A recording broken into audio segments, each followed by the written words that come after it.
آج نوجوان لڑکا ہے کہتا ہے مجھ سے بھوک برداشت نہیں ہوتی. میرے بھائی رب بیماری لا دینا, اللہ سے دعا مانگے اللہ شفائیں عطا فرمائے, اور دعا کرے اللہ آزمائش سے محفوظ فرمائے. آپ یقین کریں میں نے لوگوں کو دیکھا ہے حلق سے قطرہ نہیں اترتا, خوراک کی نالی لگی ہوئی ہے, اعلیٰ غذائیں پکی ہوئی پڑی ہے, عرش کا مالک کہتا ہے میں تیرے حلق سے گزرنے نہیں دوں گا, قانون بن گیا. میں نے دیکھا ہے ڈرپ پہ لوگ زندہ ہیں, بوتل لگی ہوئی ہے گلوکوز کی, گزارا چل رہا, اعلیٰ غذائیں پڑی ہیں, لاکھوں روپیہ تجوری میں پڑا ہے.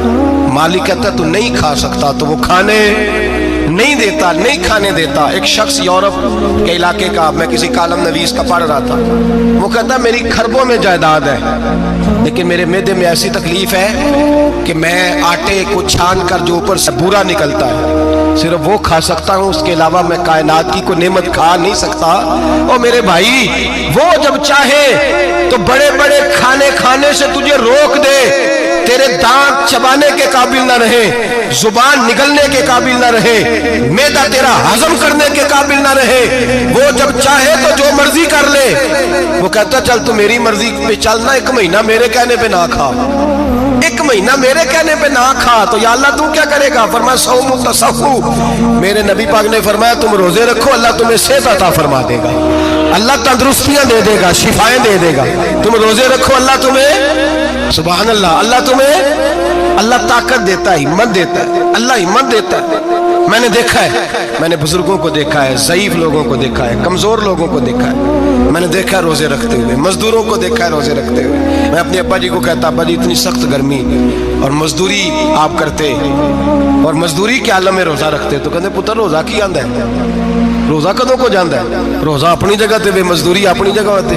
اور کئی دفعہ میں فرمان لگے میں نے یار سمجھ کوئی نہیں لگتی, پتہ نہیں روزے ہیں چلا طاقت کتوں دے چھڑ دے, نہیں زیادہ کام بھی زیادہ کرید ہے تے روزہ بھی رکھ. بھائی صوم تصحو میرے مصطفیٰ نے فرمایا تو روزہ رکھ, اللہ تجھے صحت عطا فرما دے گا. رب تعالیٰ تجھے, یہاں ہوٹل کھلے ہوئے ہیں, یہاں عجیب حالات ہیں, ہوٹل کھلے ہوئے ہیں, لوگ بہانے ڈھونڈتے پھرتے ہیں, کہتے ہیں کٹ لگ گیا تھا, ذرا تھوڑا سا خون نکل آیا, سنی پلاس لگائی ہے تو روزہ نہیں رکھا, یہ ذرا مجھے تھوڑی دقت ہو گیا تو میں نے روزہ نہیں رکھا, کھانسی لگ گئی ہے تو روزہ نہیں رکھا. او خدا کے بندے, روزہ تو نعمت ہے. اور سبحان اللہ میرے نبی پاک نے فرمایا لکل شیء زکات و زکات الجسد الصوم, فرمایا ہر شے کی زکات ہوتی ہے, وجود کی زکات روزہ ہے. روزے رکھو جسم کی زکات نکل جائے گی. فاقہ کرنا بھی میرے نبی پاک کی سنت ہے, مسواک کرنا بھی سنت ہے, اور فاقہ کرنا بھی, مسواک والی سنت زیادہ اپناتے ہیں لوگ, فاقہ کرنا بھی نبی پاک کی سنت ہے. ایک صاحب مجھے کہنے لگے جناب بیٹھ کے کھانا حضور کی سنت ہے. میں نے کہا کبھی کبھی نہ کھانا بھی نبی پاک کی سنت ہے, نہ کھانا بھی حضور کی سنت ہے. اور ہمارے فقہاء نے لکھا ہے جو روٹی زیادہ کھاتا ہے اس میں دو باتیں پیدا ہو جاتی ہیں. کیا کیا؟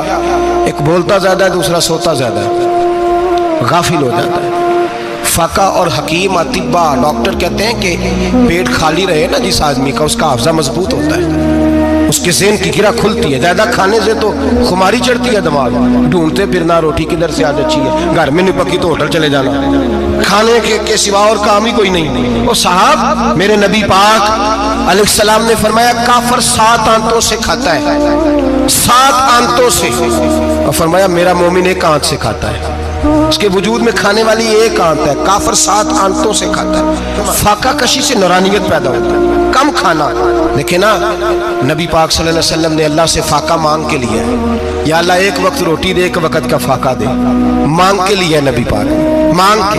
حضرت ابو ہریرہ رضی اللہ تعالیٰ عنہ فرماتے ہیں بھوک زیادہ لگتی تھی نا جب مجھے, تو میں حضرت عمر سے, ابو بکر سے, عثمان, مولا علی سے کوئی مسئلہ پوچھ لیتا تھا, اور جب میں مسئلہ پوچھتا تھا تو وہ مجھے روٹی کھلا دیتے تھے. جب میں ان سے مسئلہ پوچھتا تو وہ مجھے, حضرت ابو ہریرہ فرماتے ہیں مجھے بھوک لگی, میں حضرت عمر کے پاس گیا, ان سے مسئلہ پوچھا. ان کا رواج تھا جب میں مسئلہ پوچھتا تو پہلے روٹی کھلاتے.